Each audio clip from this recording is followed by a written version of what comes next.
যে এই উম্মত জাহান্নামে যাবে কি করে জাহান্নামে যাবে, এটা আমার বুঝে আসে না। আমি তো কোথাও টোকায়া পাই না এই উম্মতে জাহান্নামে যাওয়ার সুযোগ, কোন রাস্তা দেখি না যে এই উম্মত জাহান্নামে কি করে যাবে। কিন্তু তারপরও যাবে, এটাও সত্য। তারপরও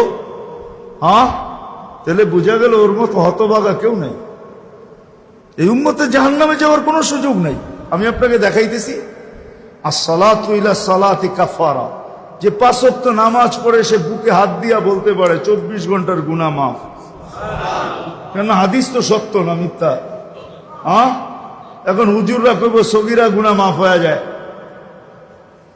তাহলে আপনি সগীরা গুনার দলে, আরেক দল হুজুররা আছে যারা বলে কবিরা গুনাহ মাফ হবে। আমি কবিরা গুনাহ আলাদের পক্ষে, নামাজে কবিরা গুনাহ মাফ হয়। কি নামাজে মাফ হয়? হয় না?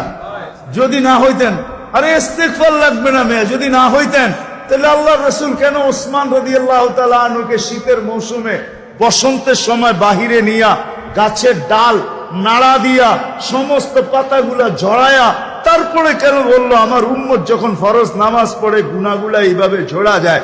ওইখানে কি বলছে নাকি বড় পাতা ছোট পাতা? ওইখানে তো পাতা একটাও ছিল না, ঠিক না? আল্লাহর রাসূল বুঝাইছে কোনো গুনাহই থাকবে না, নামাজ নিজেই ইস্তেগফার। আবার ইস্তেগফার কি? নামাজ নিজেই ইস্তেগফার, নামাজ নিজেই জিকির। জিকির আছে কি? নামাজের চেয়ে বড়? আকিমিস সালাতা লিযিকরি, নামাজের চেয়ে বড় জিকির আবার কি? নামাজ নিজেই ইস্তেগফার, নামাজ নিজেই সোয়াশের অ্যাকশন না খালি। আপনি নামাজ চিনেন? যদি সোয়াশের না হইতো আল্লাহ রাসূল কেন বলতো ইদা সালুহা সালুহা সাইরুল আমাল?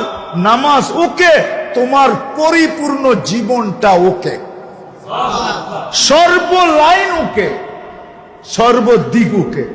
তাহলে নামাজের ভিতরে যদি ইস্তেগফার না থাকতো তাহলে এটা কি করে হইতো? সমস্ত বন্দেগীকে গ্রহণযোগ্যতা পাওয়ার জন্য নামাজকে গ্রহণযোগ্যতামূলক বানাইতে হবে। নামাজ ওকে, সব ওকে।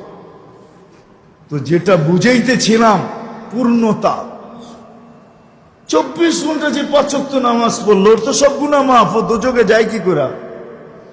আর তারপরেও যদি কিছু বেঁচে গেল তো বলতেছে আল জুমাতু ইলাল জুমাতি কাফারা,